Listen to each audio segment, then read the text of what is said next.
What is up, my friends? How are we? You are very welcome along to Friday night's late night agenda. And just to answer Ukasha in the comments, no, I'm not the guy who said we can sell Salah to Saudi. I am the guy who once said he and Darwin can fuck off to Saudi, but that's a very different conversation. How are we all? I hope you're having a good Friday so far. I hope and make that a little bit better for you. We're going to talk transfers tonight, of course. We're going to have a little chat and a look ahead to the game tomorrow, coming up against Fulham, which it's going to be a difficult one because they're no mugs, Fulham. They're a decent side. Hopefully the Reds can get back to winning ways. We're going to be calling out Mike Keegan of the Daily Mail for some shithousery as well tonight. And a few other bits and pieces over the course of our 90 minutes. So how are we all doing? We good? I hope you're all having a good Friday. So, yeah, where do we want to kick off tonight? Because we have a load of news to get through. Shall we start off with a bit of a mad story, perhaps? Something that may or may not have caught your attention. I know it's Friday the 13th, so I'm not saying anything, because I don't believe in that type of stuff, to be honest with you. No more than I believe I can be at fault for Liverpool not winning a game of football. But some people are superstitious, so there we go. So look, let's start off with a bit of a mad story tonight. It doesn't really concern Liverpool at all, to be honest, but it is a crazy one nonetheless. So this story coming from Bild said that Youssoufa Moukoko is allegedly 24 years of age and not actually 20. And the line that gets me in this whole thing is, his alleged father said, Youssoufa is not my biological son, nor that of my wife. He is also not born on the 20th of November 2004 in Yaoundé, Cameroon. In reality, he was born on the 19th of July 2000 and he was made 4 years younger. But he was registered as born on the 20th of the 11th, 2004. Madness.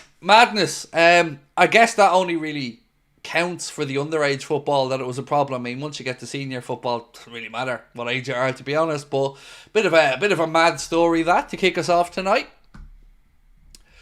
So yes, we good. We all having a good Friday. I hope you've got your Christmas shopping sorted and all that stuff as well. I'm very organised and ahead of the game on that. And by that I mean my wife, of course, because I'm absolutely useless. Sounds like a scam. Do you know what? It's happened a couple of times. There's been a few occasions where players coming from Africa have had false documentation and stuff like. I'm sure it's happened from other parts of the world as well, by the way. But it's just an interesting little one that caught our attention today. Finty, how are you, bro? There we go. So Finty said, buzzing after getting 2 tickets to see my favourite rock band. Well in, delighted for you, mate. It's getting more and more difficult to get tickets to go to gigs these days, isn't it? Unless you want to come to an Anfield Agenda in the season show, in which case, I'll look after you. But yeah, it is. I was looking at some gigs myself recently and the old pricing is going nuts, crazy. But I'm glad you got your tickets, man. I hope you enjoy the gig. What do you want for Christmas, Craig, other than winning the league? Sora, it's a lovely question. I'll get to that in a moment. Mark, thank you for gifting a membership, bro. Appreciate you as always.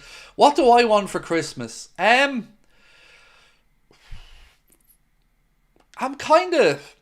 don't know. I'll tell you what I am, though. I'll give you a different slant on this one. I'm a nightmare to buy for. An absolute nightmare. Because I am a fussy arsehole. And I'm one of those people that, if I want something, I'll grab it during the year. And I don't really wait, for the big events and that. So I'm kind of easy, to be honest with you. Probably the answer would be some new Adidas gear. Whether it's hoodies, runners, tracky bottoms. I bought myself a really bright red pair of Adidas tracksuit bottoms that I'm going to be wearing on Christmas Day, actually. I call them my midlife crisis Adidas tracksuit bottoms. So there you go. Socks. Nobody wants socks. Now look, I'm all up for the Lynx Africa sets. I love when I open that box and see the Lynx Africa sets. That makes me very happy. But yeah, other than that, I'm kind of easy, to be fair, about not really being. I think Christmas is about other people, to be honest. It's about the giving for me and not the receiving. Because mainly I'm a nightmare to buy for. Right, so let's talk, shall we? Let's talk. Where do we start? Let's start with some updates from Arne Slot's press conference, and then we'll move into the transfer targets. Always want to give it 10 or 15 minutes for the chat to fill up a bit before we get stuck into the big topic. So, Arne Slot has been speaking a little bit in his press conference today ahead of the Fulham game about the availability of Federico Chiesa and Diogo Jota. He said, I think they're available. We've one training session to go. Federico missed quite a lot. We have to see. Maybe Diogo was in the squad. Maybe Federico as well. That depends on the numbers that we have. Spoke a little bit more on Chiesa in particular, and Arne said, what makes it difficult is we play so many games. What he needs is playing time. If you haven't played for 5 or 6 months, it is sometimes difficult for a manager to give him those minutes because you don't know what to expect. Maybe the Southampton game would be a good game to give him minutes. He needs to get his fitness level. He needs playing time, but it's not always easy to find those minutes. So again, at least we can take from this that they're right there now. They are there or thereabouts to be in the squads.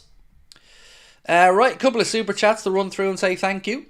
So Heavy Metal D said, are you ready for the darts this weekend? Yes I am, sir. I'm humming and hawing about whether to do a live stream on Sunday night because it is scheduled to be our day off, but I think I might just wait and see how the results go on Sunday and then decide from there. But absolutely I'm ready. The Christmas is all about the darts. Love the darts at Christmas. The Anfield Ron, how are you, mate? Said, hi Craig, any advice on the Zone account? Can't work it. So the trick for us when we were sorting out the DAZN account wasn't really around the likes of whatchamacallit, a VPN. Yes, it's the payment method that's the trick. So if you can find a way to trick it into thinking you're paying from that part of the world, that's how we managed to get around it. Connor figured it all out, by the way, so I wish I could give you more advice on it, but we didn't even have to use the VPN when we were. Of course we recommend Surfshark wholeheartedly if anybody needs a VPN, but yeah, we were able to bypass that when we were setting it up. So yeah, that's the way we did it anyway. We didn't actually use a VPN for the setup process. Mark, thank you, bro, for gifting another membership as well. Appreciate you. Right, so I'm happy with a nice card, somebody said. Oh, I hate Christmas cards. I hate any cards, to be honest with you. I think somebody should just give me €2 instead of a card. See, I'm the least sentimental human being you're going to come across as well. Sentiment isn't my cup of tea. So, LFC Gamer and Vlog said, big up Craig, I want to apologise for my Bajcetic comment yesterday. Had a massive brain fart for thinking he'd been on loan more than once when it's actually his first. We live and learn. Dude, no need to apologise. I make mistakes all the time. And we do loan out a lot of young players, mate, so it's all good. It's all good. Thank you for coming back in, but please don't ever feel you've got to apologise, mate.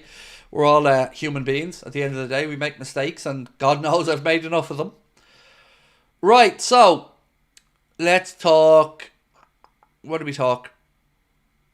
Let's talk Mike Keegan for a minute. I'm going to bring something up on screen and then you'll see where I'm coming from. So this piece here, this article that Mike Keegan posted for the Daily Mail said Liverpool staff Christmas party at the city's cathedral was closed down early after suspected drug paraphernalia was found in the toilets. Now there's a couple of things I want to call Mr. Keegan out for here. One, as he knows only too well, the Christmas party, as he writes in the piece, had nothing to do with the players or Arne Slot, as they were absolutely nowhere near the Christmas party. So why would Mr. Keegan feel the need to put the players on the image of the article?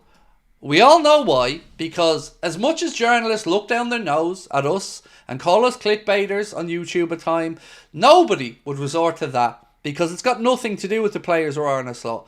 The Christmas party was a party for 500 staff members of Liverpool, and yes, the party was closed down early because drug paraphernalia was found in the toilets, but also the shithousery from Mr. Keegan doesn't stop there, because if you read the article, at the start of it, he alludes to the fact that there was a medical emergency that required hospital treatment and that it was initially thought it was down to the drugs. Only for it wasn't. And then at the very bottom of the article, he then says, actually, you know what? The medical emergency was an actual medical emergency and had nothing to do with any drugs or drug paraphernalia. This is a hit piece and there's no other way of saying it. So Mike Keegan, I think of Mike Keegan as a Manchester City apologist more often than not, to be honest with you. But this is lowest of the low scumbag stuff. putting the players on the thumbnail of the piece when there's absolutely nothing to do with the players. Because as he points out, he wasn't there, Arne Slot, nor were any of the players. This was for 500 staff members and the football club giving them a nice thank you. So yeah, absolute hit piece, hatchet job, and he should be ashamed of himself. That's the newspapers, ladies and gentlemen. That's what fully paid up journalists do to make a living these days. Come up with that level of nonsense right there, just to try and take a cheap shot at Liverpool. But I expect nothing less, so, you know, each to their own. But if you see the piece on social media, if you see Mr. Keegan sharing it, be sure to point out to him that he's an absolute arsehole and that it's got nothing to do with any of the players or manager, as he knows only too well. But that story wouldn't be as sexy, would it, without having the pictures of the players on there? Because then it makes it sound like the players were involved in the drug paraphernalia, doesn't it, Mike? That's really what you wanted to do, Mike, isn't it? But hey, I'm here to call you on it, and I'm sure many other Liverpool fans have already done the same. I've got at least 3 emails about it today and a couple of messages from people who are absolutely livid at, once again, journalists taking a cheap shot. Because that's all it is. The club should sue Keegan. It's shocking, Colin, mate. It's absolutely shocking.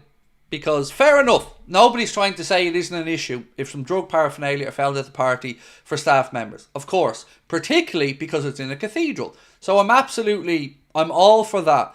But to put the players on the image of the article, it's just low. It's just crap, quite frankly. It's gutter journalism. So Jammy Jamjar said TalkSport put the worst clickbait titles and post on YouTube and then tell everyone they're professionals. So I got called out in the comments of one of our pieces earlier on today. So somebody said to me, there's no actual news in these, you're just putting a question mark in at the end of it. And this was about the video we did earlier on talking about the Zubimendi £51 million U-turn. And I was happy to point out that the reason we put a question mark after it is because we're not making the statement. The Times made the statement about the £51 million Zubimendi U-turn. And whilst the Times are a very good outlet, we don't have the information for that story. So we have to pose it as a question. Because if I say it as a fact to my audience, I'm saying it as a fact. But if I put a question mark in, it leaves it open for a topical debate because I don't know their sources. I don't know where they get this information from.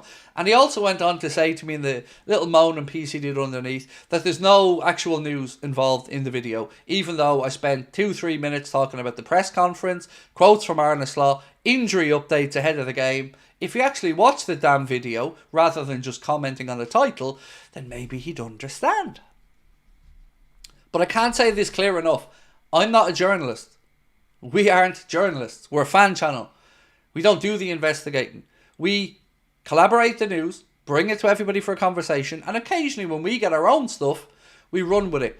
But we have to put the question marks in because we don't know it to be a matter of fact. So I hope you get where we're coming from. Right. Let's get this super chat up.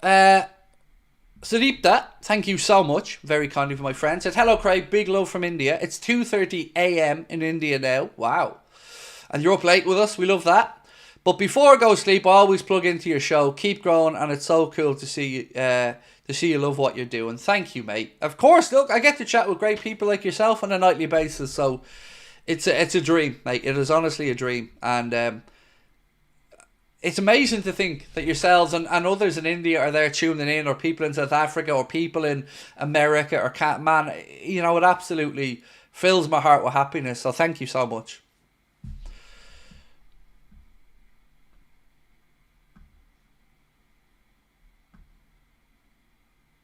Craig, are you aware that you're on top of a log as a result predictor on YouTube? I don't know what any of that means. What I'm on top of a log. I don't know what that means, mate. Sorry. Let's talk about players. Nah. More food talk. Nah, jokes, mate. Jokes. I'll get to it in 1 second. Right. Amy said, a little donation from Regan. Regan's wife. Oh, thank you. That's very kind, Amy and Regan. Thank you very much. Appreciate your support. So look, let's get stuck into some of the talk then around Darwin, He's a player, right? So let's talk about Darwin. So Arne Slot was speaking a little bit about Darwin Nunez and his form in today's press conference. And he said, for me, he has impact. If you only look at goals, he's not scored the amount of goals he or we want a number 9 to score. If we lose the ball, he is aggressive. Maybe he wants to score too much. But he did also call out the performance from that hour from Darwin in the game against Girona as not good enough, which is a side of the manager I like. Now, of course, I'm not trying to just go in on Darwin here. He could talk about any player in that way and I'd still feel the same.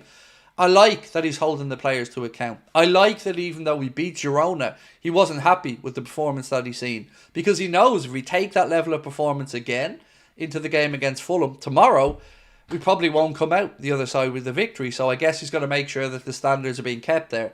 I guess you could contrast that with some comments from Alisson Becker, who also said, it is difficult for the guys. They're not machines. They're playing a lot of football. They're travelling a lot. And, that has validity to it as well. They are human beings. They won't be at their best in everyone. But I tell you what, it's a lot better to talk about a poor performance after you've won than, picking the bones out of a loss. So, I'm all for a poor performance if we end up with the win. A win is a win is a win. Let's talk transfers a little bit. Oh, actually, no. Let's do some congratulations for a second. So, we had 2 winners today. Mohamed Salah has been crowned the Premier League Player of the Month for November, which should, quite frankly, be just recalled Movember. Not for the moustache reasons, for Mohamed Salah reasons. So, Mohamed Salah, Premier League Player of the Month for November, and that was part of a double. And first, hopefully the first of another double this season. Arne Slot has been named as the Premier League Manager of the Month for November as well. So congratulations to Arne Slot. Congratulations to Mohamed Salah. And do you know what? Honestly, I can't believe it's taken this long for Arne to get Manager of the Month. But he's finally got one, and here's to many more as well. So congratulations to both gents. Alejandro, how are you, bro? I'd rather sell Jota before Darwin. At least Darwin is available and not injured all the time. What are your thoughts? I'll give you my thoughts, but I think we found our first poll of the night here, Alejandro. So let me just grab your comment. Let me turn it into a quick poll, and then we'll go from there.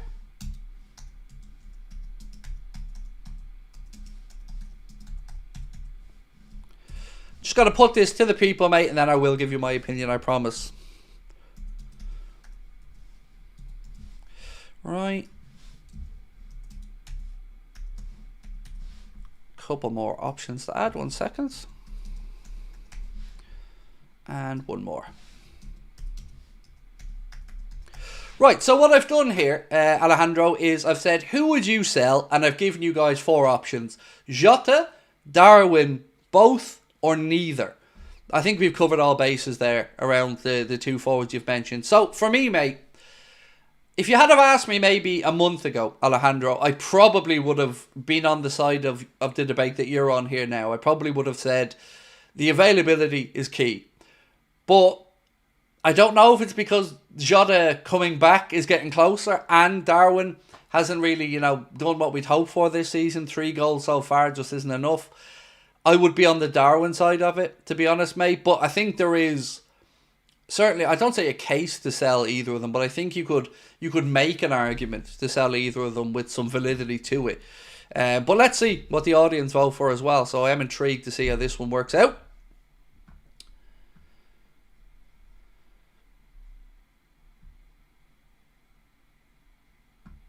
Craig just looked, is Marmoush the favourite over João Pedro? So if you're asking me for my opinion, I would say yes. I would say Omar Marmoush far more likely to come to Liverpool than João Pedro for various reasons. But we'll get into that in a few minutes, don't worry. Let's talk. Right, what's the first bit of news we've got? So we've done that, we've done that, we've done that, we've done that, we've done that. Right, that's okay. So let's talk about João Pedro for a second then, because Fabrizio Romano has said there are many links with João Pedro of Brighton. At this stage, there's no concrete negotiations. Liverpool are just one of several clubs monitoring Pedro, who could leave Brighton in July 2025. A January move is unlikely. So, firstly, I would say any forward to come in I would say is most likely going to be in the summer. I don't anticipate us signing a forward in January. With regards to João Pedro, I think he's a very good footballer, but I wouldn't be convinced. It wouldn't excite me if Liverpool were to go in to sign him. It would be one of those players that I think, again, would be taking somewhat of a risk on. He does have some good attributes to his game. He's got that fire in his belly that I like as well. But he's also missed some football. And I don't know off the top of my head exactly how much, but I feel like he's had some injuries over the past couple of seasons. So yeah, on that, I'm unsure. I don't envision Liverpool making a move for João Pedro personally, but we'll wait and see. Amy, thank you so much, Amy, for gifting 5 memberships as well as your kind super chat a moment ago, Amy. Thank you so much. And well done to everyone that got gifted one of those. So yeah, what are you guys thinking on João Pedro? Would you be happy if Liverpool were to follow up and make an offer for João Pedro? Because, I could understand why some of you guys would be interested. He's certainly Premier League proven. I think we can say that at this point. But for me, I don't know, just one of them that wouldn't really excite me, if I'm being honest. Nathan said, Craig, you're the best and you're the GOAT and you're a red. I love it. Well in, Nathan. Thank you, bro. Appreciate you. Do I like GAA? I do. Yeah, I do. I played it all the way through primary and secondary school. I won't say I would be an avid fan of watching it, but, I do watch the county championships and it is just an incredible game. That and hurling as well, to be fair. I believe the fastest field sport in the world. But I certainly wouldn't know the ins and outs of everything about inter-county football at this point now. He's injury prone, said Nessie, like Jota. What would we get for Darwin and or Jota, said Josh. Oh, gee, it's a good question, Josh. I don't know. It's the honest answer. I would imagine for Darwin, you're probably going to have a deal if we ever sold him. That would be something like a lower amount than we'd initially want, but some achievable add-ons in there that might eventually take the headline number a bit higher. And for Diogo, I would imagine probably in and around what you paid at this point, to be honest. I think we paid about 42, something like that, for Diogo. But yeah, I'd say there's not probably much difference in the valuation. Not a whole lot anyway. What do I think about Rio Nyamoha? Will he play this season? I wouldn't expect him, Jeffrey, to play this season in the first team, to be honest with you, mate.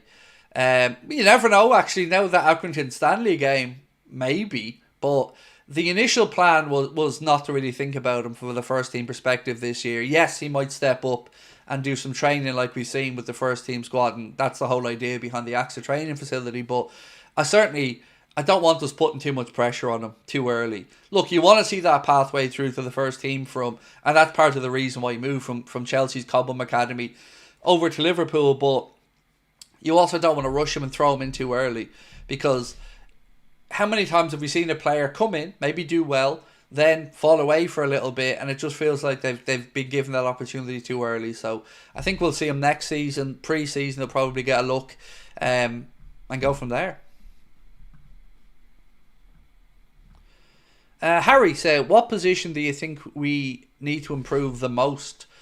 Improve's a difficult one to answer, because I don't think we necessarily need to improve central midfield, but we need another body in there. So I guess to improve, left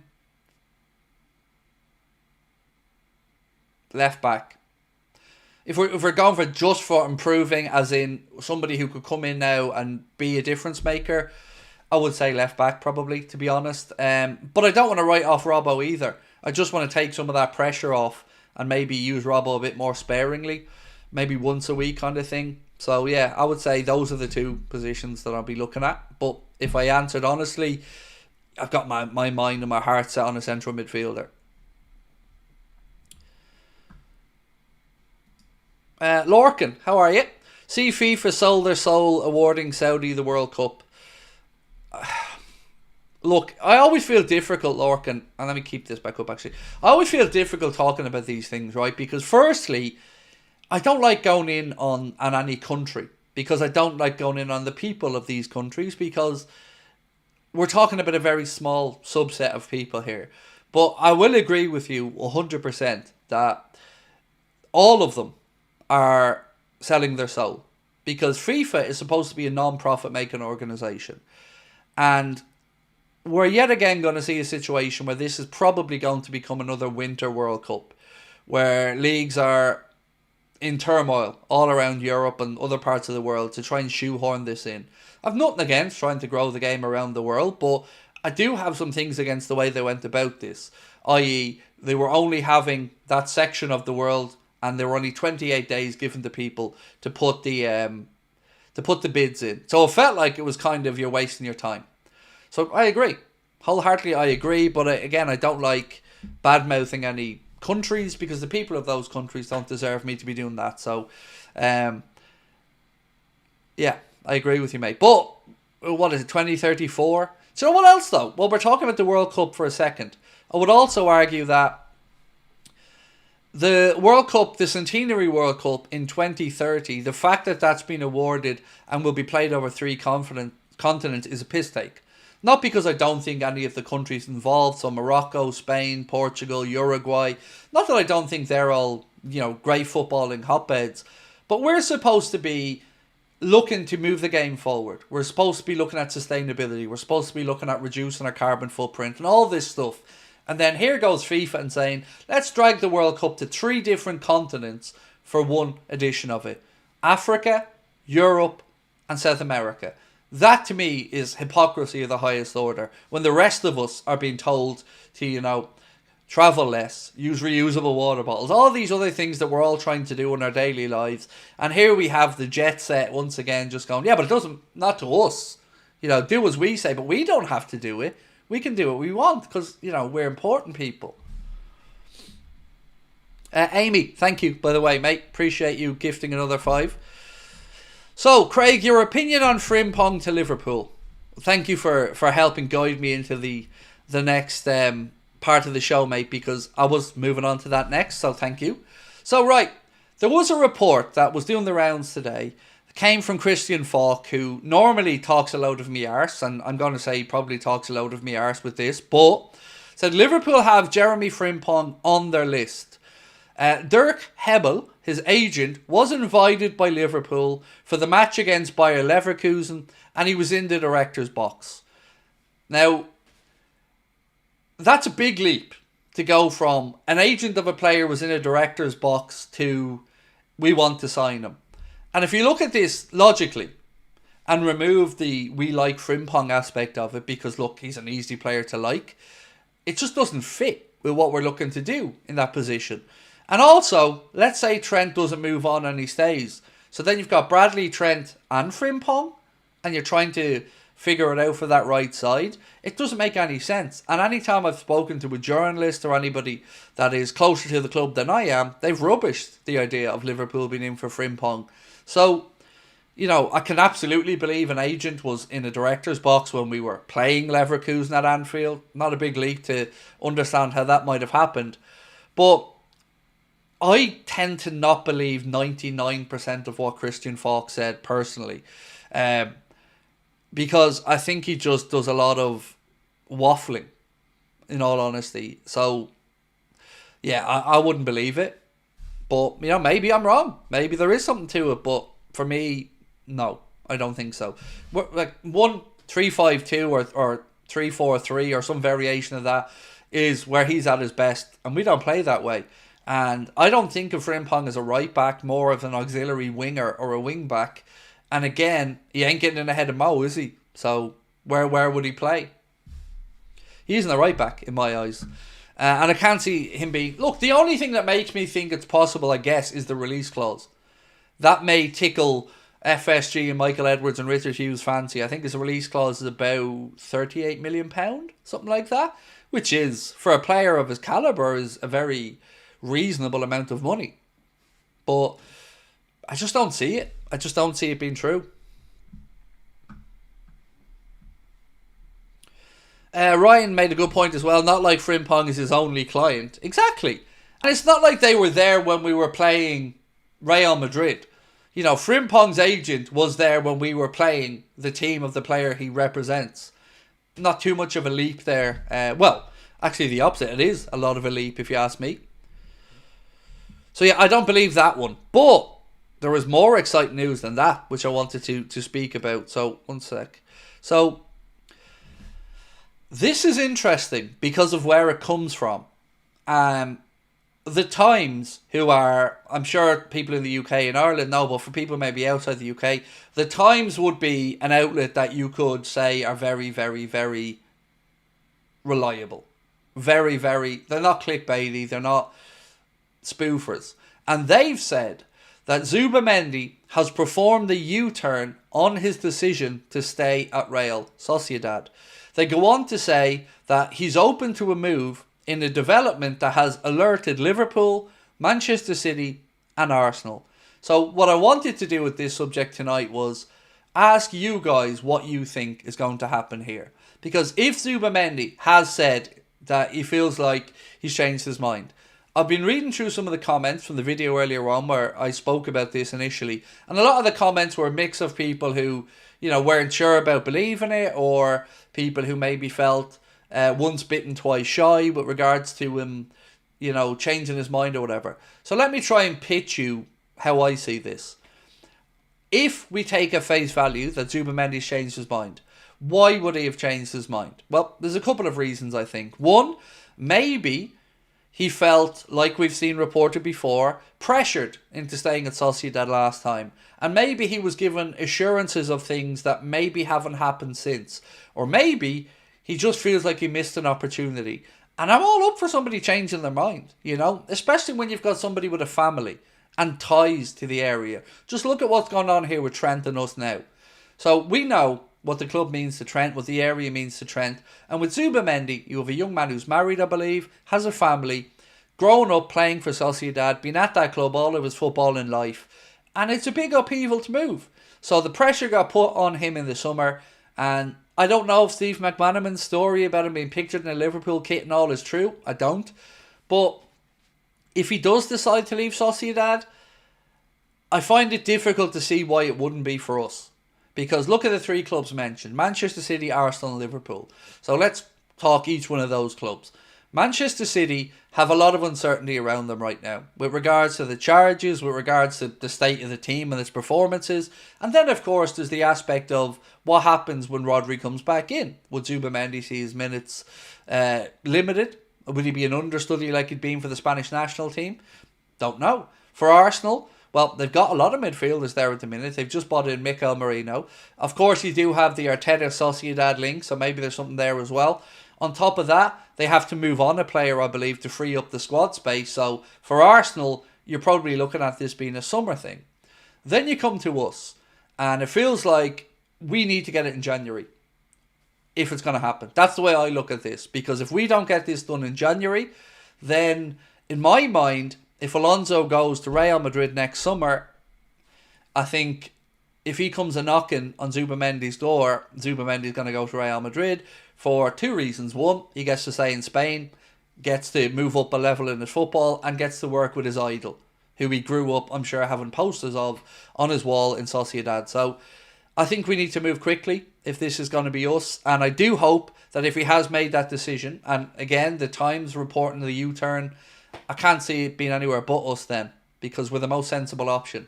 If Zubimendi looks at this and goes, right, I didn't move in the summer, I delayed, what's happened since?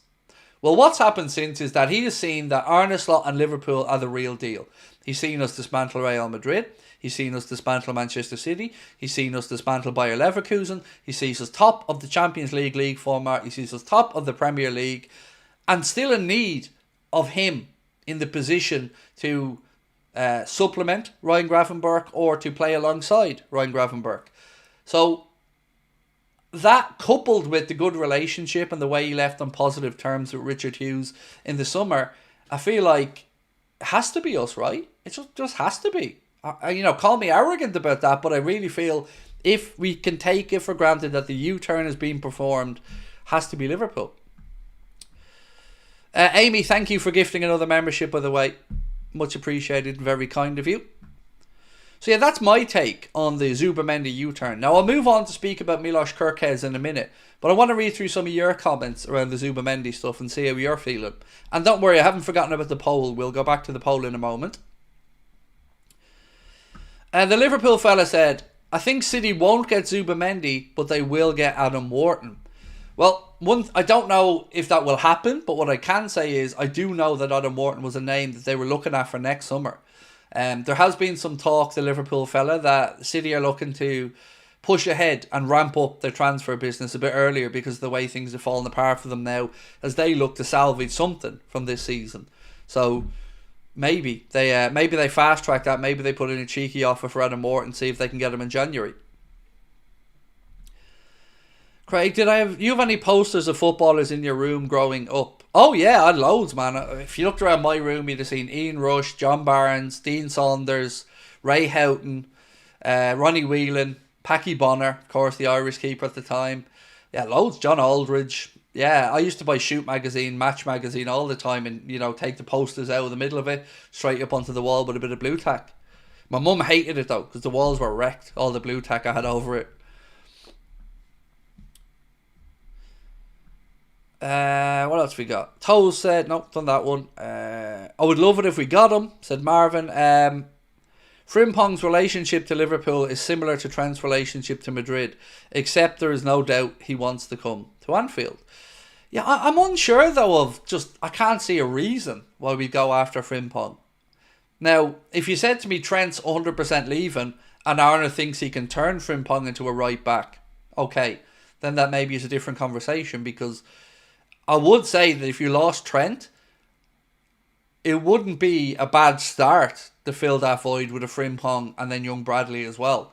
It would certainly, I think, ease the pain a little bit with a lot of fans.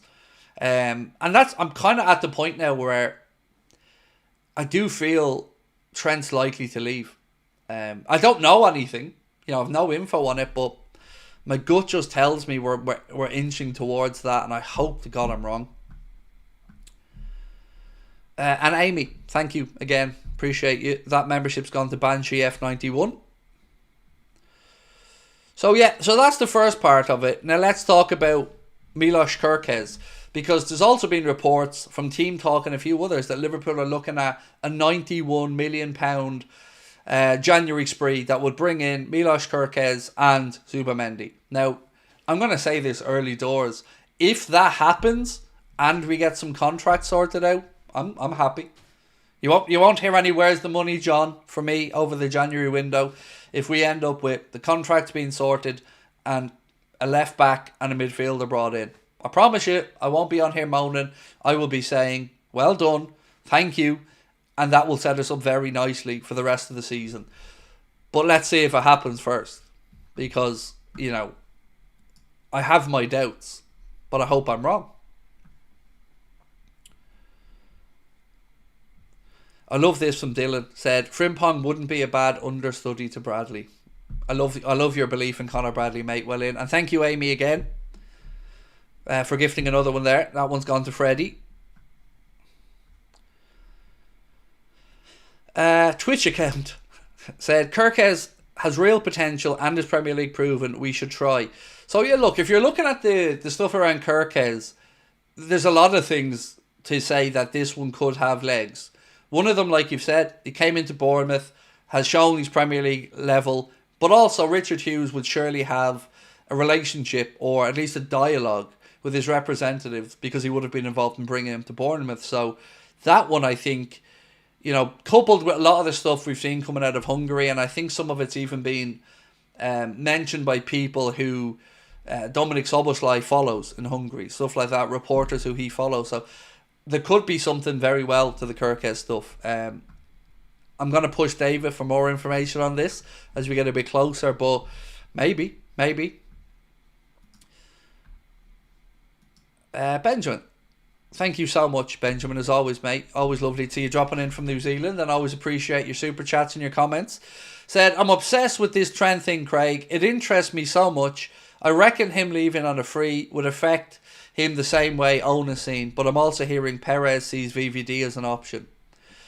So you can forget about VVD. He's not going anywhere. I feel very, very confident in saying that one.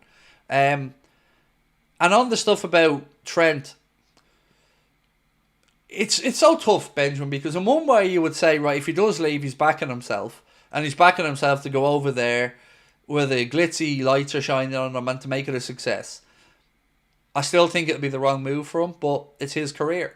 You've seen more reports, I think, from Revelo and a few others over the last few days to say, Real Madrid are gaining more confidence about it. And look, I've been honest all the way through this. I have no idea what's going on with the Trent situation. Nobody I know has been able to get any information or a read on what's going on. So it's hard to sit here and say that these reports on either side are right or wrong, because I think they're all guesswork. Rusba, thank you, my friend. So, do you think the Zubimendi U-turn news came as a briefing from his camp? My understanding is that the Times is a reliable source for your information. Love the show. I would 100% say the Times is as far as newspapers go, the Times, the Independent, I would put them up there as certainly, not tabloid.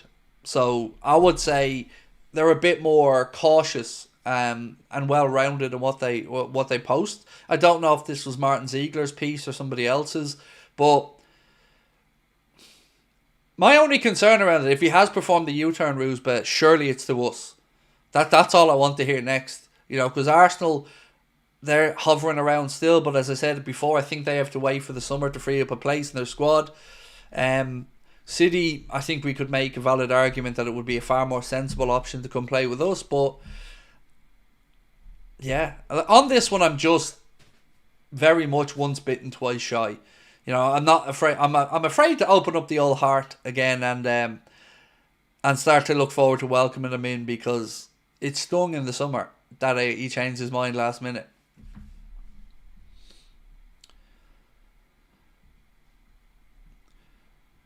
Phoenix said Trent would be foolish to go to Real Madrid the second he has a bad streak and gets done by a winger like, say, Nico Williams. Real Madrid plastics will whistle and jeer him.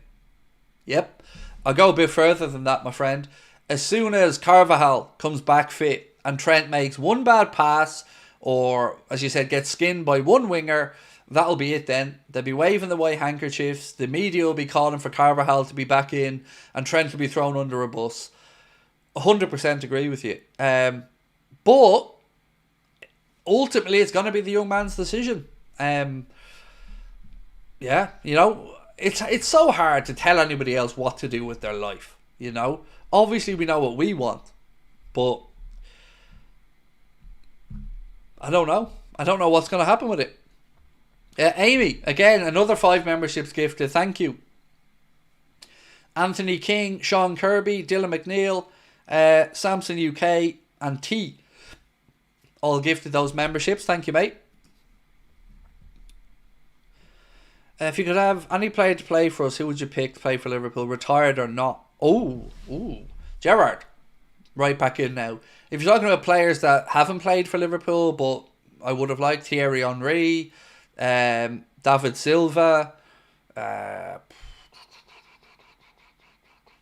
You could look over to the Italian league and have no shortage of talented players like Pirlo from over there. Messi, loads, mate, loads. But like a realistic one, ones that were in the league, probably Thierry Henry and David Silva were two that I've always thought would have been brilliant in a Liverpool shirt as well. Right, let's check in on the poll that was inspired by our super chat earlier on. So we said, who would you sell? And we've given you Jota, Darwin, both, or neither. We've had over 1,000 votes, so let's call time on the poll. And 54% of people have gone for Darwin, 13% for Diogo, both 17%, and neither 16%. This is quite interesting because the other day we asked if you think that Darwin can turn it round at Liverpool, and 54% said no and 46% said yes. I wonder if sentiment shifted a little bit since that.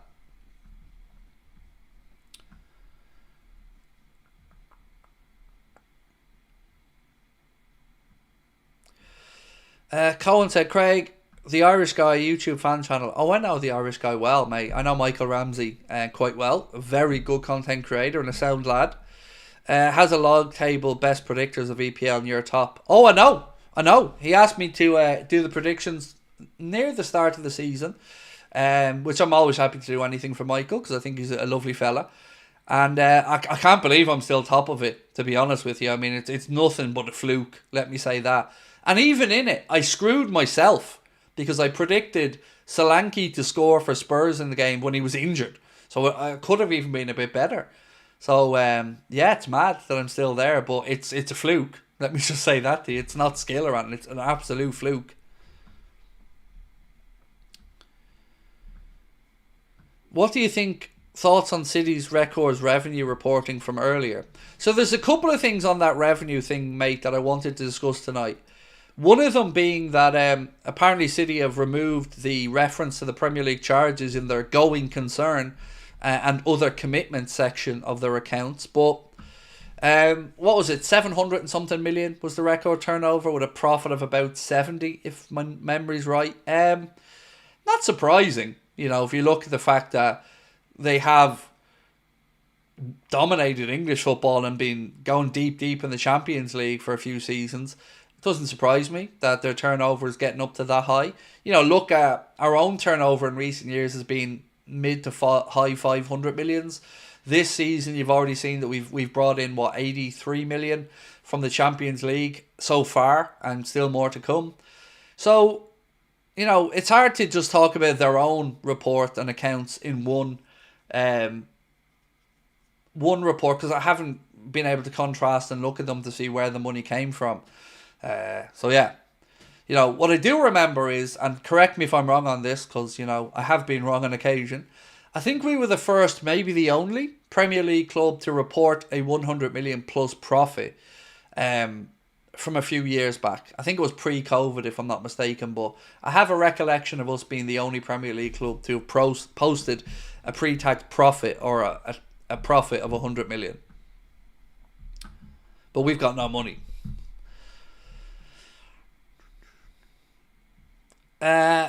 Amy said, Craig, Regan has been watching you at YouTube in his headphones, and look at the Irish is with him tonight. You just want to say thank you. Oh, look, Amy, thank you and Regan for both watching. Yeah, I always humble the people tune in, so thank you. And I hope he has a wonderful weekend. And that luck stays with him.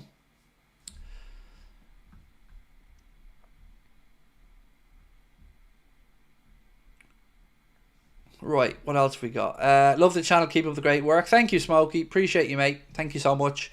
Now, lads, I'm going to have to call you motherfuckers out here. 372 likes with 1,578 people in the chat. Come on now. Hit that like button for me. And again, I just want to draw your attention really quickly to the pinned comment at the top of the chat. We are trying to help Joe get that wheelchair basketball chair. Let me give you a bit of background on Joe. It's all there in the Just Giving link if you want to click on it and have a look at Joe's story for yourself. So Joe has cerebral palsy and plays wheelchair basketball, but is currently using a chair that he's loaned from the club. It's an old chair, it's a bit cumbersome, a little bit slow, and Joe wants to try and upgrade it. But the chair costs £5,500, which is obviously a lot for anybody in this day and age. So the background on Joe is that not only is he putting himself out there trying to keep sporting and active, but he also works as a youth worker, helping other people, other young people, achieve their sporting goals and help them guide their lives. And for reasons like that, we want to help Joe. So if maybe instead of sending a super chat or something like that, you could go and drop a couple of quid in to help Joe out. We're going to make a donation as the month goes on as well, because we think Joe's exactly the type of person that deserves these special treatments and wonderful moments, because he's given so much to other people, given so much of his own time and effort as well to help other young people and provide pastoral care and stuff like that. So I'm so proud of him. I've never met Joe, but I'm incredibly proud that there are people like Joe in the world who are selfless like that.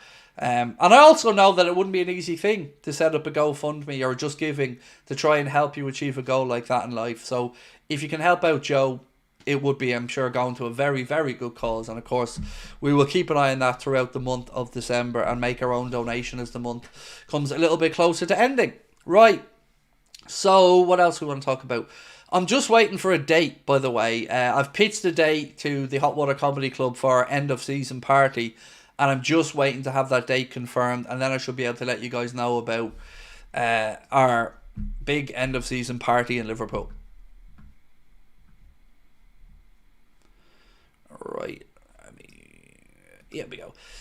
Big Virgil van Dijk said, and thank you, mate, for being a member with us as well for 2 months. I love the content, mate. Thank you for helping me through my struggling days. Always makes me feel at home. Great bunch of people on here as well. They are a great bunch, mate, as you've said. I can only continue to say thank you myself for the help that our community have given me. And I don't mean the financial side of my life changing, because that's also a massive thing, but I just mean for the kindness and the lack of judgment and taking me at face value for who I am as a person. That means so much to me as well. So you're right, they're a great group of people, and I'm very proud to have them as the people who are the first contact for people like yourself when they come into our community. When are you coming to New Jersey? Unfortunately, I will most likely never be setting foot in the United States again, unless I go for the visa to live there after what happened to us the last time. It still hurts, so I don't want to talk about it much, but probably not, in all honesty, mate. You know, Canada, yes. South Africa, yes. Other places, yes. But it still stings me that we're down 5.5, 6 grand from the last attempted trip to America. So, yeah, I'm still bitter about it. I can't lie, I am. Susan said, Craig, my son, Cavan, is a huge fan. He loves you. Well, Susan, please do say hello to the young man for me and appreciate him watching.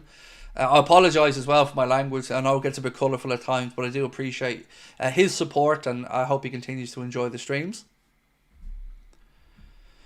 Craig, do you know when the Merseyside Derby is going to be played? Yes, I believe it's been penciled in now for the 11th of February. Which was the date we thought it was going to go in on. It's in a good time period for us. I can't remember the fixtures in and around it off the top of my head, but it's a logical place to put the derby in. It's going to be a Tuesday game. I believe it'll be a nighttime game, and it'll be shown on TNT.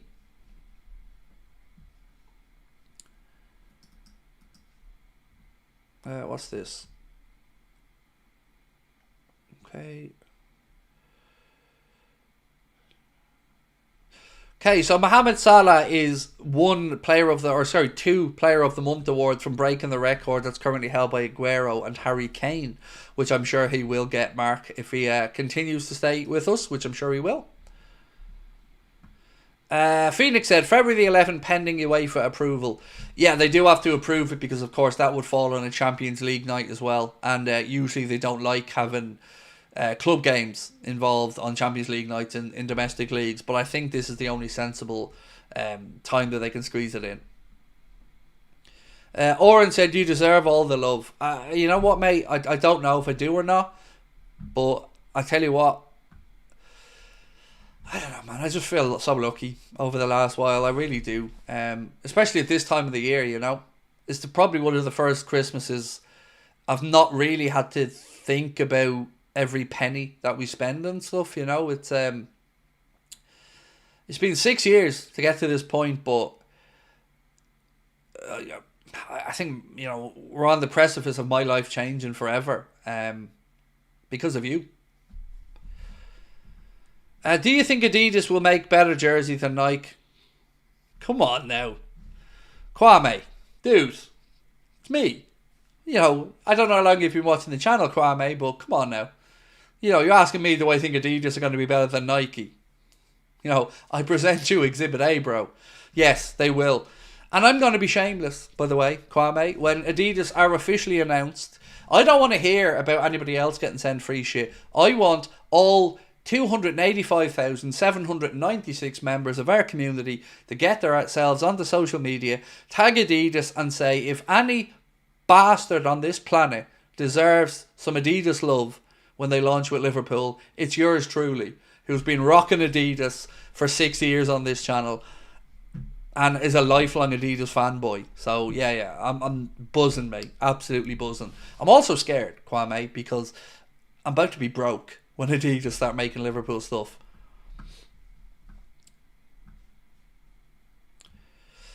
Scouser Cam said, I'm not a huge fan of Adidas, but when it comes to kits, they don't play around. So there's a couple of things I like about Adidas with kits. One, they're fat friendly, which helps when you're a chunkopotamus like myself. So yeah, that helps. Also, I think I told you this story, but when I started going out with my wife when we were 19, she had me in her phone for the first few years when we started dating each other as Adidas boy. Genuinely had me on her phone as Adidas boy, because I've had a love affair with Adidas my entire life. I don't know why, but I just love Adidas stuff. Curtis said, I'm so happy that you showed up on my recommended page. You are a sound lad, Craig. Thank you, mate. Appreciate that. So, I know that we're a Liverpool channel, right? But this channel isn't just about Liverpool. It's Liverpool mixed in with life. And that's what I love about it as well. So, yeah. So, look, somebody asked me, could I recap some of the news? Absolutely. Let me go through it. So, Fabrizio Romano said earlier on that discussions continue with Mo Salah, Virgil van Dijk and Trent. No breakthrough was done while I'm writing, no green light from the players. It's still an open negotiation. Then we moved on to the news that Mohamed Salah was voted Premier League Player of the Month for November, and Arne Slot was given the Premier League Manager of the Month for November. So congratulations to both of those gents. Then we spoke a little bit about Arne Slot speaking about Darwin's form. And he said, for me, he has impact. If you only look at goals, he's not scored the amount of goals he or we want a number 9 to score. If we lose the ball, he is aggressive. Maybe he wants to score too much. He then went on and we gave some updates in and around the availability of Jota and Chiesa. And he said, I think they're available. We only have one training session to go. Federico missed quite a lot. We have to see. Maybe Diogo is in the squad. Maybe Federico is as well. But that depends on the numbers we have.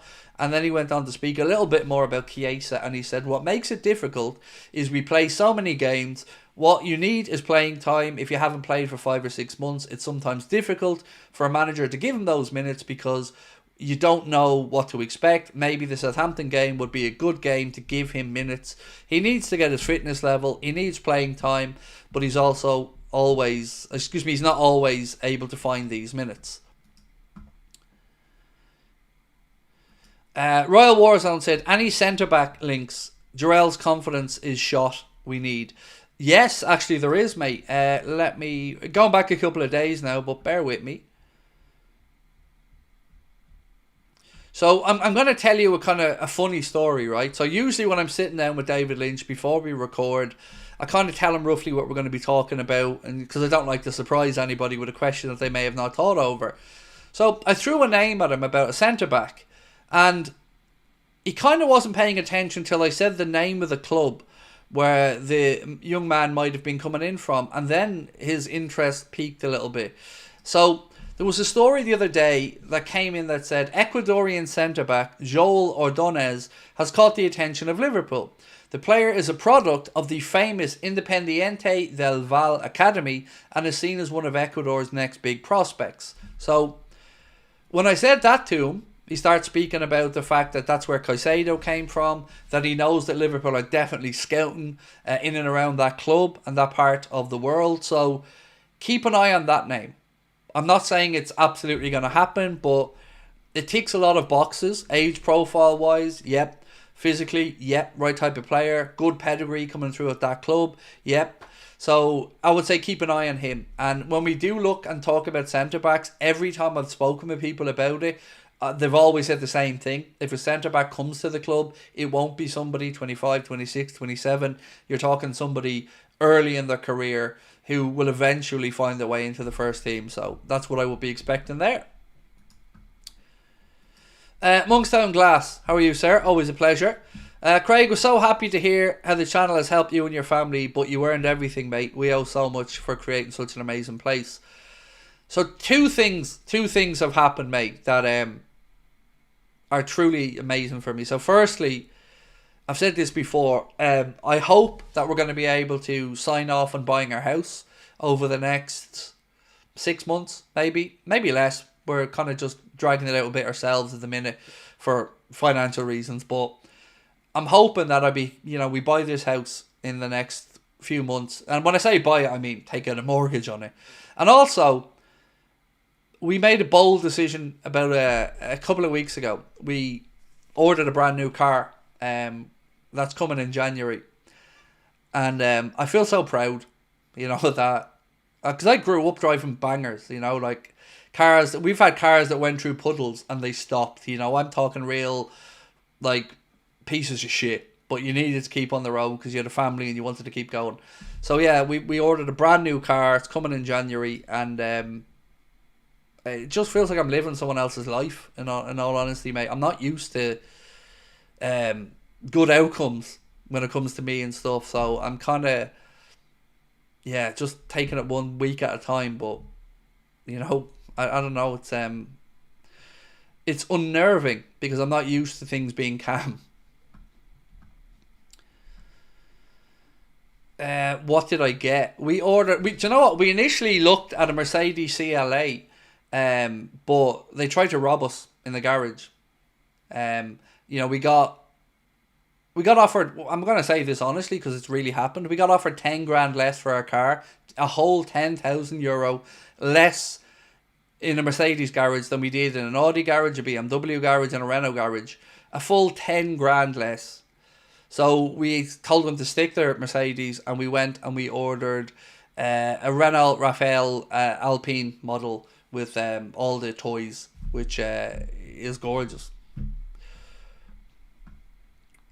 But the price of new cars are scary as fuck. To be honest, they're getting crazy.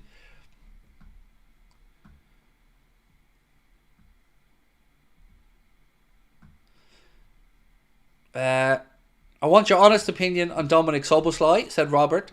I get that he is not shining like he did when he arrived, but that doesn't mean he's not trying his best week in, week out.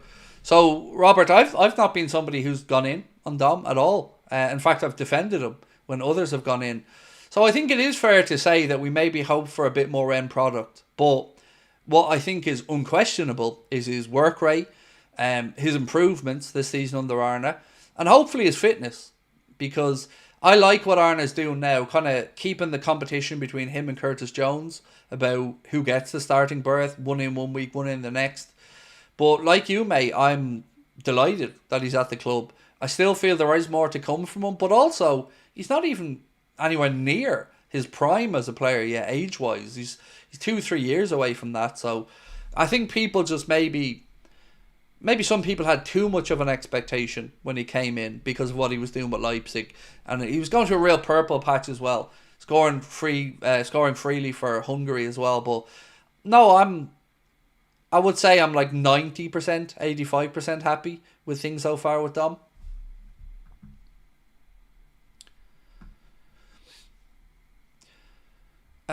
You deserve everything good that comes your way. Thank you, Badruddin. But after, the opening 35 years of my life, I definitely didn't think I deserved anything good, mate. After all this shit that happened to us growing up. But, I guess I look at this as the second chapter of life.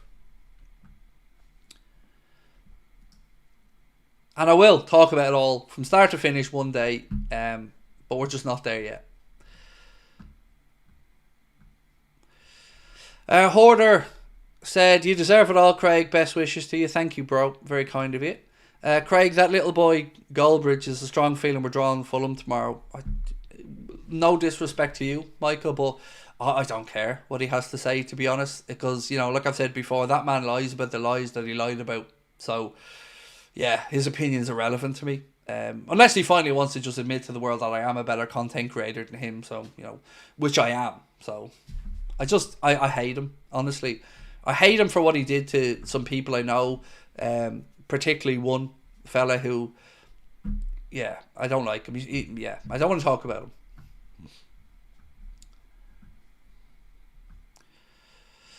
It's January or never for Zubimendi to Liverpool. I kind of feel that way as well, Shay. I feel that way as well, mate.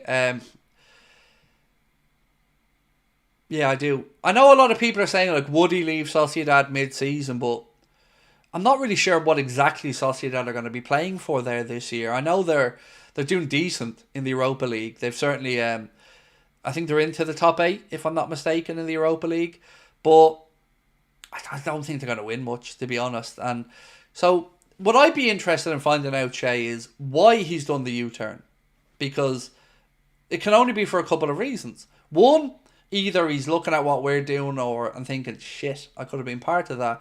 Or maybe something wasn't fulfilled that he was promised. You know, I don't know what was said to him to convince him to stay at Sociedad. But we've not seen any new contract or pay rise for him. We've not really seen them being able to strengthen because of the financial situation. So, you know, whatever it is that seemingly has made him change his mind, I would think, like you, Shay, that, you know, if he doesn't come in January, it's done so. I would agree with you on that.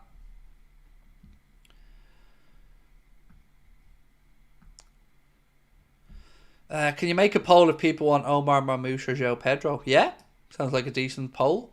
1 second.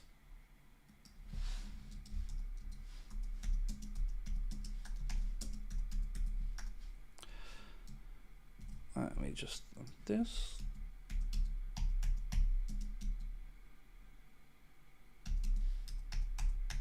Okay.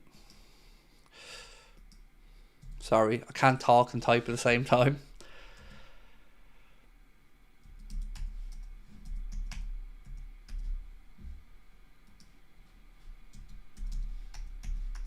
Right, so again, I'm going to give you 3 options this time. Say, who do you want? João Pedro, Marmoush, or neither? We'll leave that running for a while in the background. Michael Manning, how are you, bro? Said, we need to write a book, or I need to write a book. So I've said this before, Michael. I most likely will, but I will never do anything with it. It'll be, you know, me writing a book for me to kind of close off everything. So I probably will, but it's not going to be like Craig selling the book or anything. No, nothing like that. I don't think I'm that relevant. Royal Warzone said, is Trent Alexander-Arnold gone? I fear Slot is finally moving on with Connor. He's chosen Connor over Trent in big games before, which leads me to believe he is fine with it. The honest answer, mate, I haven't got a clue what's going on with Trent. You could tell me something and it could be absolutely spot on, and I couldn't sit here and say I know it to be certain. I haven't got a clue. On the other two, I feel very, very confident they stay. On Trent, if you want my gut feeling, I think he goes. You know, I felt that way for a while, although I have gone back and forth on it. The main reason is, how do I say this without sounding like an arsehole? So, I feel like he's been buying time for a while, right? So, the contract should have been sorted last year, but it wasn't. Or that season, sorry, but it wasn't. Then we had the whole stuff about Jurgen, and then it was used as an excuse to say, well, he doesn't want to commit now because he wants to see what happens. Again, I think that's understandable, but then we knew that Arne Slot was going to be appointed. Then we started to hear that he wanted to see what Arne Slot was going to be like on the training ground, if he'd be able to, you know, improve his game, and if Liverpool would be challenging. Again, pretty understandable. So very quickly we'd seen, one, he was even saying himself that Arne Slot was great to work with, everybody's liking the training, he's improving him as a player. Then you get into the question about, will Liverpool be challenging for major honours? Which again, somebody at Trent's point in his career, about to come into his prime, I think is a very fair question. That's been answered. We're top of the Champions League, we're top of the Premier League, we're in the quarterfinal of the League Cup, and we're looking pretty damn good. So I, at this point, am running out of reasons / excuses as to what's taken him so long to make up his mind.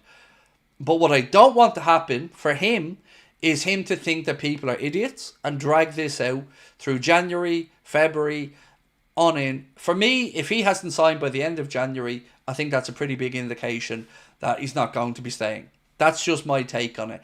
And I don't want Trent to... I don't want any toxicity towards him.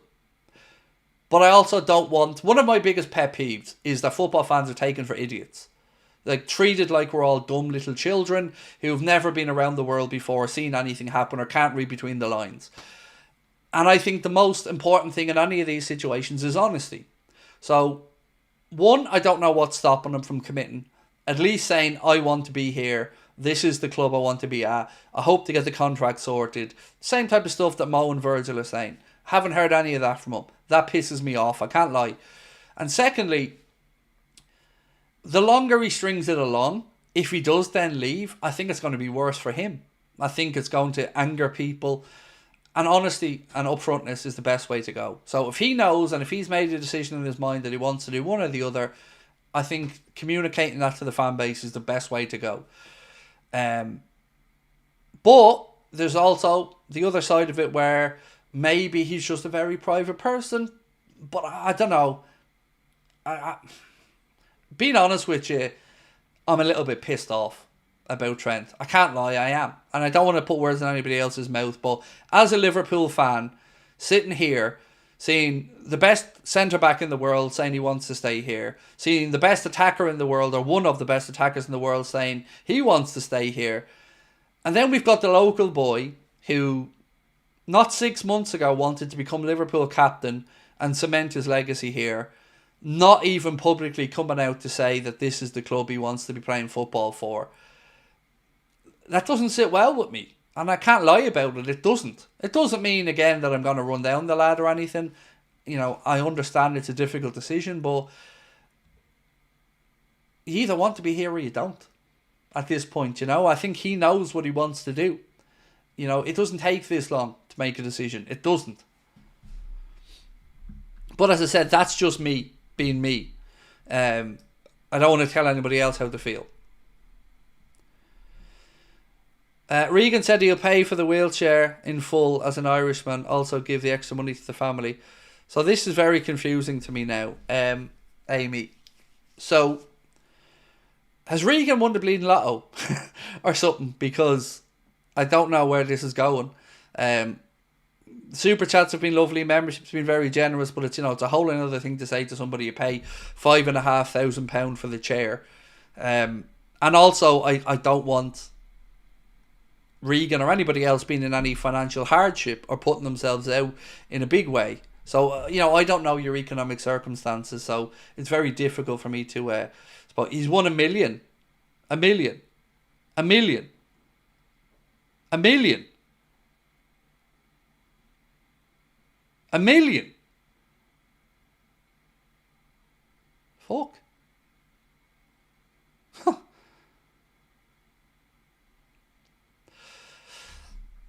If that's true, I am incredibly happy for him. In a poker tourney. Wow. Jesus. I don't know. I've never known anybody who's won £1 million before. If that's the case, I'm so happy for him. Look, be sensible with it, Regan. You know, it's like, I'm taking you at face value here because, you know, I always like to take people at face value, but that's incredible. That is incredible. I worked in online poker, by the way. I worked for a company called Paradise Poker, who were bought out by Sporting Bet PLC. I used to work the night shift, working customer service between 11 p.m. and 8 a.m., mainly servicing the American market. So I know the poker industry, and I know... I've seen a lot of people, I haven't known them personally, but working in that job, I've seen a lot of people win very significant amounts of money. So, you know, if Regan's won £1 million, I am so pleased for him. And I hope it brings him nothing but happiness. He won the $1 million tourney on Coral. Wow. I'm so fucking happy for him. That's incredible. That's the best bit of good news I've heard somebody say in a long, long time. That is, I hope to God that's true, because that's amazing. And well done to him. Wow. That's, honestly, I'm so happy for, I don't know him, but that's incredible. Follow-up question. Do you think we pivot to Connor more as a first choice as Trent drags this out? If that happens, Connor needs to be ready to be the guy. So for me, let's say Royal Warzone, Trent came out in January and said, I am going to go to Real Madrid at the end of the season. Then for me, I think you do have to start blooding in Bradley more as the season goes on, for a couple of reasons. One, he's the future there then. Two, I'm always very weary of keeping somebody playing week in and week out who has a big move on the horizon, because I don't for 1 second believe that they're going to give 100%. I don't care if other people say that They will, and they'll be professional, granted. But you're also not going to want to get injured. And you maybe wouldn't put your body on the line or play through the pain barrier if a big move is ahead. So if he announced he was departing, I would say you start reducing down his minutes as the season goes on. Personally, but it's just one person's opinion.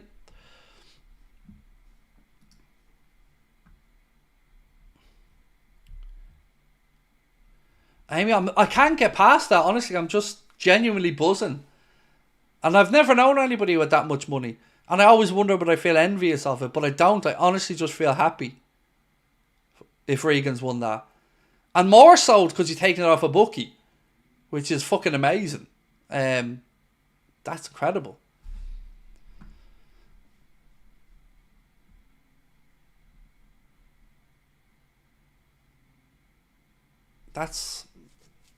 I'm so happy for him, honestly. So tomorrow, let's talk Fulham. How are we feeling ahead of the game? I don't think this is going to be an easy game, by the way. I don't. Fulham are a decent side, and they've caused us problems before. Anthony Robinson raiding down that left side has caused us problems before as well. So I'm a bit nervy about tomorrow. I can see us winning it, but I don't think it's going to be comfortable. But I guess as long as we get the 3 points, it doesn't really matter whether it's comfortable or not. So let me ask you guys about Trent. I'm going to ask again whether you think... Oh, we've got a poll up. Sorry, I forgot we've got a poll up. Let me get back to this. So we need more votes on this poll before we can end it. We said, who do you want? João Pedro, Marmoush, or neither? We'll leave that running for a few more minutes and then we'll get to the Trent one. I forgot we had a poll running.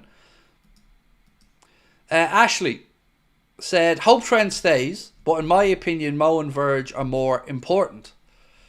So, I agree. In the short term, I would agree, Ashley, that if you lost either of Mo or Trent, I think it would have a bigger impact this season than if we were to lose Trent. Longer term, Trent's only coming into the prime of his career, so it's probably a different conversation. I feel like we could find a right back that would service the system and be fine. I'm not saying they'd ever be Trent, because I don't know of many other right backs who have the ball playing ability, passing range, or dead piece specialist technique that Trent has. But I do agree with you that I think it would impact us more if we lost one of the other two.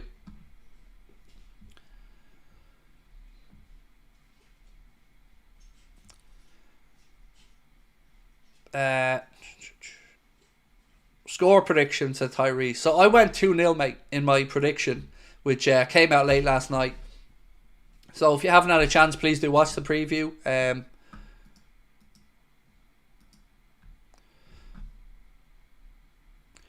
What do you make of Fulham's defensive injuries and how should we be setting up?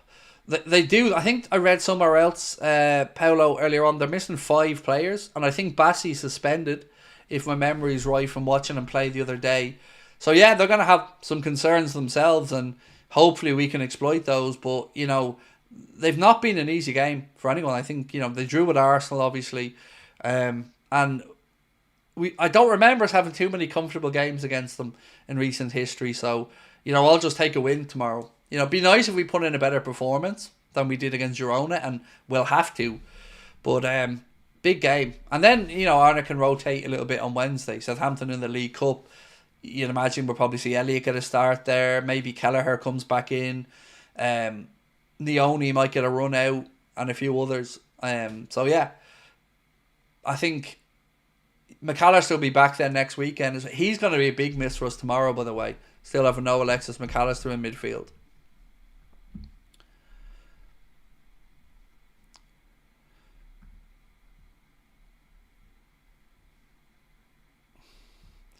Jamin said, it's the ego of an athlete, the selfishness of an athlete. He'll give 100%, then be done by the summer. Two things can be true at once. I don't think they can. Again, look, I'm not saying I'm right and you're wrong. I'm just giving you my opinion. If I was in Trent's position and I had a little niggle that maybe I'd have normally played through, but that I'd be worried might become something else, or if, would I go in for a challenge where maybe I feel like this could be one that gets me hurt? I wouldn't. I can't lie, mate. I wouldn't. If I knew I had another big move ahead and my future lay elsewhere, I wouldn't.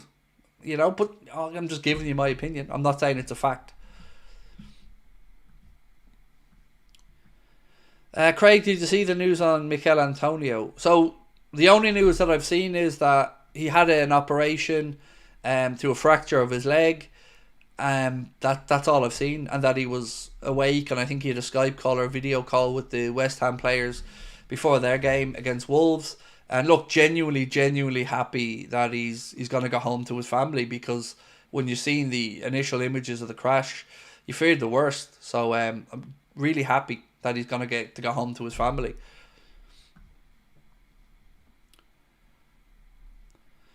Do you think Rio Moukoko can get some minutes against either Southampton or Accrington Stanley? I would be more inclined to play him against Accrington at home than I would against Southampton away. But even at that, I mean, the plan wasn't really for him to get first team action this season. I think the fact that, maybe that Accrington game, it might be one. If there was one game to think, maybe you might give him a few minutes, and it could be that one, but I don't know, mate. I don't know.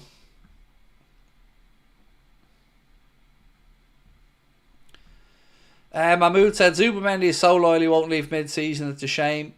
I don't know. I'm only reporting what others have said about a U-turn. And look, maybe it will be the summer when he decides to leave. But for us, I think we have to box off the midfield position next month.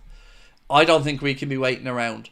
Because let's say we waited around for Zubimendi again, and in the summer again he ended up going elsewhere, or Alonso goes to Madrid and he ends up moving there, then we look like absolute gimps again.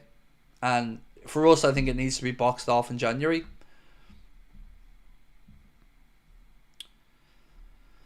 Do you reckon Joe Gomez will stay next season? No, I don't. And I'm basing this off, the fact that he spoke about the potential move to Newcastle and how it was a genuine thing. The move didn't come about, but selfishly, I don't want Gomez to go anywhere because he's so versatile. But if I'm him, and I know that I'm not in the manager's first thoughts as a centre-back pairing, at 27... I'd be looking to get game time as well. He'd be 10 years with us at that point, which is incredible, by the way. 10 years, that's testimonial stuff. But it's also, careers are short, and if the right offer came in that worked for Joe and the club were happy with it, I think the club would probably, because of the service he's given, understand if he wanted to move on.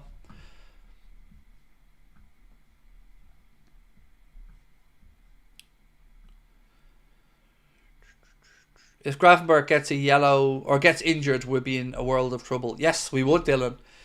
And also, like I said in the summer when we didn't sign Zubimendi, we can't expect Gravenberch to play 70 games, or whatever it would be, even more than that between club and country.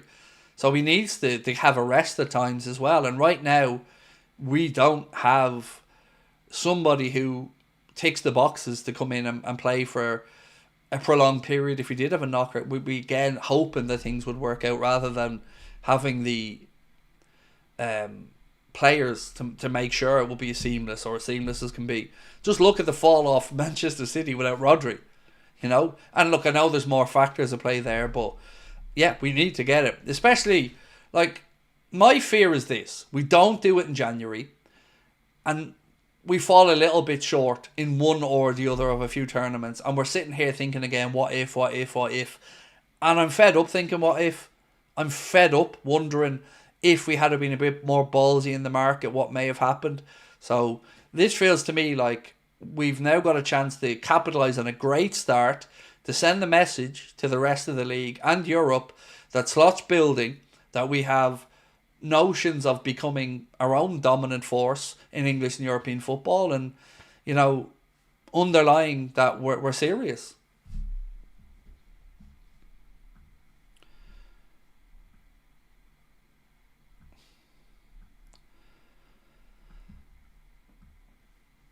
Jake Thompson said, I hope that Gomez gets his goal in a red shirt. He's more than deserving of it and will be a wonderful moment. Oh, Jake, I'm right with you on that, mate. I thought he was going to get it when he came across against Girona and got that header. Was it Girona or Newcastle? Early doors. Got the header, was touched over with the keeper. He's got to get it. He's surely got to get it. I think... Yeah, I feel confident he'll get it. And even if we get a penalty the latter part of the season or something, he has to score a goal for us. He just has to.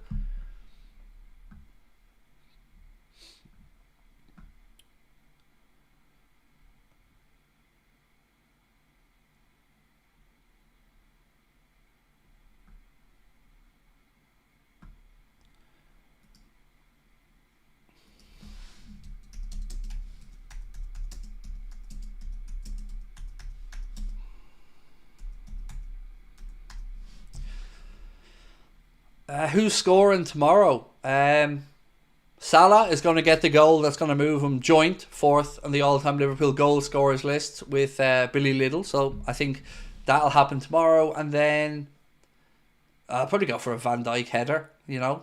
So yeah, that'll be... I've gone 2-0. So Salah, Van Dijk and a 2-0 win. That'll be delicious.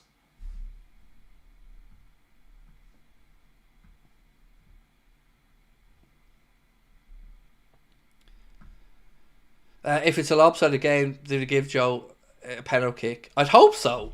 I'd hope so.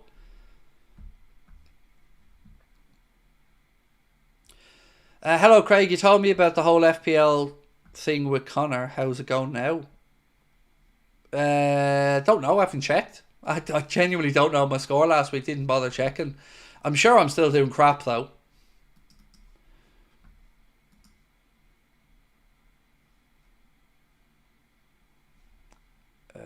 Right.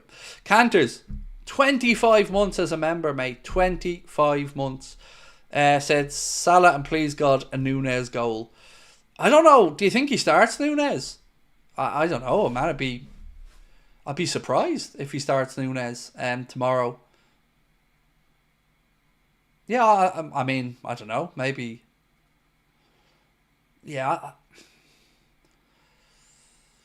So for me, I'm thinking you play him against Southampton.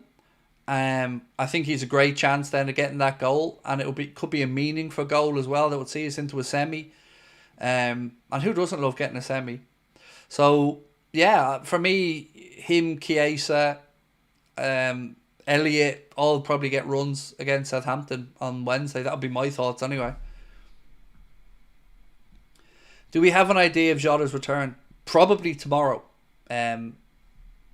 Yeah, almost certainly going to be. If it's not tomorrow, it'll be Wednesday. But in his presser today, I'll give you some of the comments from Arne. 1 second. Where's the notes? So he said, I think they're available. Speaking about Jota and Chiesa, we have one training session to go. Federico missed quite a lot. We have to see. Maybe Diogo's in the squad. Maybe Federico as well. But that depends on the numbers we have. You know, if you looked at the bench that we had against Girona, it's not going to be the strongest bench you're ever going to see Liverpool put out.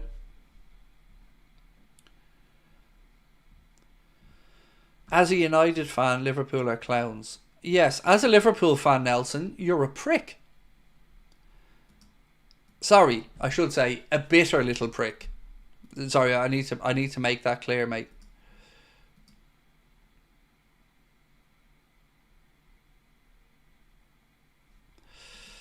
And also, nobody cares what you have to say, mate. You just be concerned about being down there in 10th or 11th or whatever it is you are in the Premier League. I know it's the worst start ever in the Premier League era for United, but you know, I'm sure as a United fan, it really fills your heart full of joy as well to know that in this festive season, you have your own Scrooge. He's a Sir as well. Sir Jim fucking over working families Radcliffe out there slashing those Christmas bonuses because, heaven forbid, you know, they have to pay off all these managers and all their sacking. So, you know, you don't want the little man getting his £100 Christmas bonus, do you? You've got to make sure that that 40 quid M&S voucher works again. So, I think you've got enough to be occupying yourself with, mate.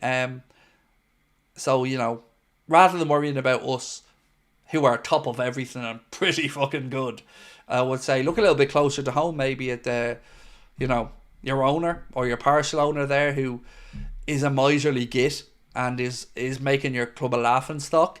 Oh, we've got no money. We've got to cut everything and also paying off that gobshite of a manager. Here, Ten Hag, have a big payoff. Have another contract extension. Also, do you know what I mean? The chicken's not cooked. No Christmas vouchers. You're not allowed fraternise with the staff. No Christmas party. He's just a miserable fuck, isn't he? But, you know, as long as you're happy, mate, that's all that matters.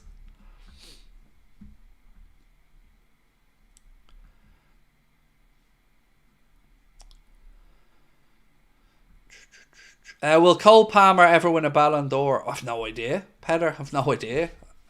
It's, yeah, I mean, I don't know. In all honesty, mate, I haven't got a clue.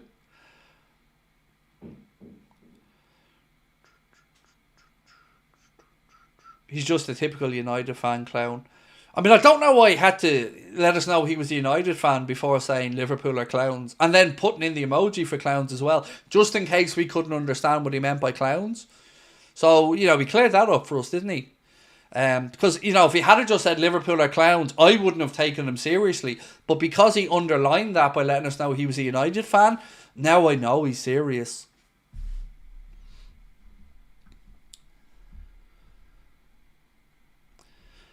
How would you react if we don't win tomorrow? Or if you don't win tomorrow, said Petter. Don't know. Depends on how the result comes about, mate. You know, like if we go 3-0 down and get it back to a 3-3 draw, I'm looking at it a little bit differently than, you know, if we go 2-0 up and lose 3-2. So I can't imagine I'd be best pleased. Let me say that, but...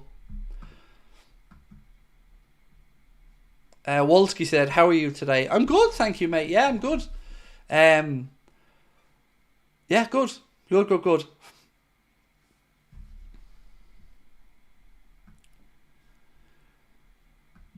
Imagine how United fans would feel if we matched their 20 league titles. I would phrase your question a little bit differently. I would say, imagine how they're going to feel when we match the 20 titles. We also have twice as many European Cups as well, Scout Stewart, as of course you know, mate. I'm just adding to the banter here for them, not you.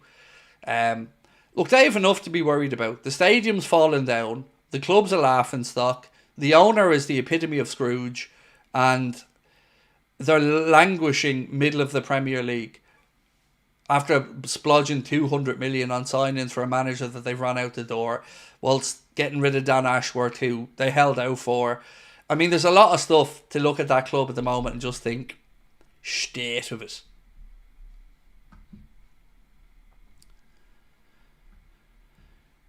Prediction for the Manchester Derby. Do you know what? I haven't got a clue, mate. You could throw any scoreline now and there'll probably be some sensibility to it. God, I don't know. I really don't know.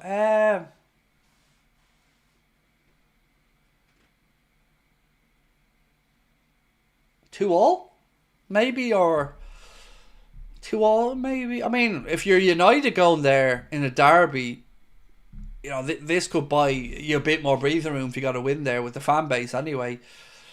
But also, like, City have to put in a decent performance at some point, right?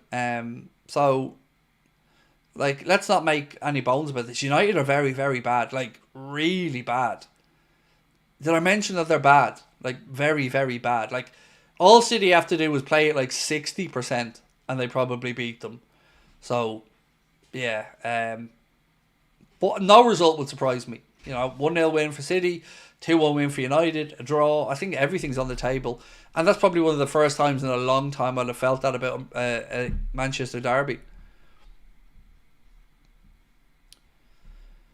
But you know what? Honestly, what makes me the happiest about it is, whatever the result is, I can't see why I'm not happy about it. You know, United get beaten. That's never a bad weekend. City drop points. That even further kicks them out of the title race. So yeah, look, it's a win-win for us.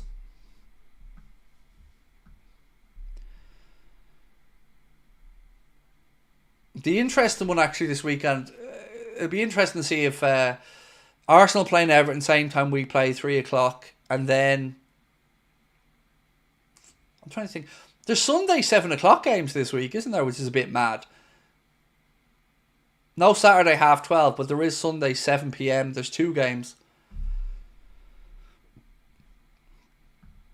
Am I hoping for a Chelsea loss against Brentford? I'm always, yeah. Anybody who's near us in the league table, I'm hoping for them to draw points every single week. Yeah, of course. I can see. I think there's more chance of Chelsea dropping points to Brentford than there is of Arsenal dropping points to Everton. But again, I'm expecting both to get the win and us to need to win this weekend as well. Do you agree that Liverpool's being run better than Man United? Oh God, yes, Ed. Look, as much as I'm critical of our owners, I've many times said it would be absolutely unfair of me to compare them to the Glazers in any way, shape or form. You know, I have my own bones of contention with FSG.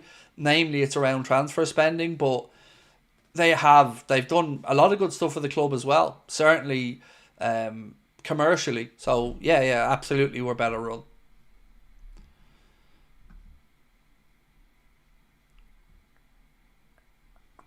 Although we're not perfect because we are in this stupid contract situation that shouldn't have been let get to this point.